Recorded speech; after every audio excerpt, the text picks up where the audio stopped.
तो चलिए दोस्तों, हम लोग जानते हैं क्या अपवर्तन और परावर्तन के बीच डिफरेंस क्या होता है, अपवर्तन क्या होता है, परावर्तन। काफी बच्चों को इसमें कंफ्यूजन होती है, लेकिन आज से ये कंफ्यूजन नहीं रहेगी। चलो देखते हैं परावर्तन क्या होता है। देखो, अगर कोई चिकनी सतह है ना, तो उससे प्रकाश आके टकराता है और वापस उसी माध्यम में क्या होता है, लौट जाता है। जैसे प्रकाश अगर वायु में है तो आया, प्रकाश टकरा के वायु में ही क्या होता है, वापस लौट जाता है। तो जो आने वाली किरण है उसे हम क्या कहते हैं, आपतित किरण कहते हैं, आपतित किरण कहते हैं।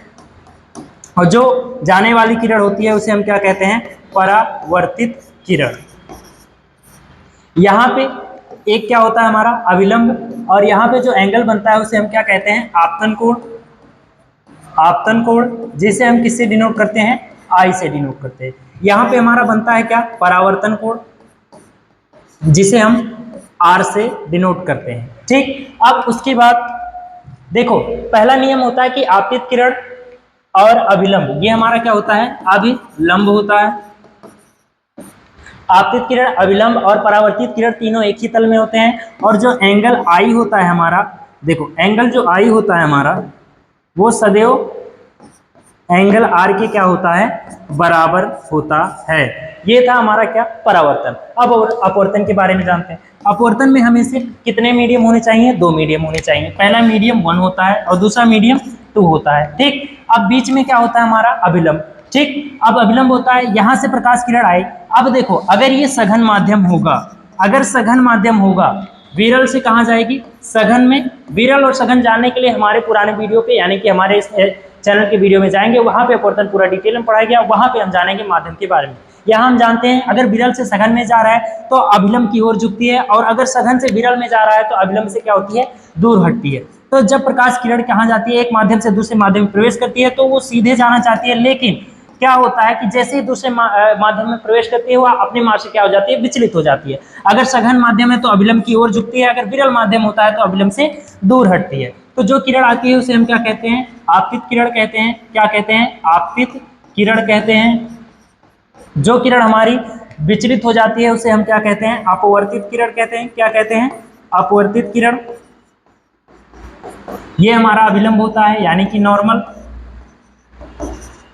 ये जो हमारा आता है, यहाँ पे जो एंगल बनता है उसे हम कहते हैं आपतन कोण। देखो, आपतन कोण जो होता है वो परावर्तन और अपवर्तन में क्या होता है, कॉमन होता है। ये हमारा क्या होता है, आपतन कोण, जिसे हम किससे दर्शाते हैं, आई से। और ये होता है हमारा क्या, अपवर्तन कोण, यानी कि ये देखो क्या होता है, अपवर्तन कोण होता है। इसे हम किससे डिनोट करते हैं, आर से। अब देखो, ये हमारा क्या हो जाता है, आपतन बिंदु हो जाता है, आपतन बिंदु हो जाता है। ठीक, और ये जो रेखा है ये दोनों माध्यमों को क्या करती है, अलग करती है। तो देखो, जब प्रकाश किरण एक माध्यम से दूसरे माध्यम में टकराता जाता है तो वह अपने मार्ग से विचलित हो जाता है। इस घटना को प्रकाश का अपवर्तन कहते हैं। ठीक, अब देखो, प्रकाश एक माध्यम से दूसरे माध्यम में गई। अब इसके नियम जानते हैं। आपतित किरण, अभिलंब तथा अपवर्तित किरण तीनों एक ही तल में स्थित होते हैं। और यहाँ पे जो दूसरा नियम होता है वो होता है कि साइन आई बटे साइन आर जो होता है एक कांस्टेंट के बराबर में होता है। और यही कांस्टेंट हमारा आगे चल के क्या कहलाता है, अपवर्तनांक। और यही हमारा सी क्या होता है, स्पीड ऑफ लाइट। जो स्पीड ऑफ लाइट हमारी कितनी होती है, 3 × 10⁸ मीटर पर सेकंड होती है। आई होप आप लोग को वीडियो बहुत अच्छा लगा होगा, पसंद आया होगा, आसानी से समझ गए हो। आज के बाद अपवर्तन और परावर्तन का क्या डाउट नहीं रहेगा, पूरी तरह से खत्म हो गया होगा।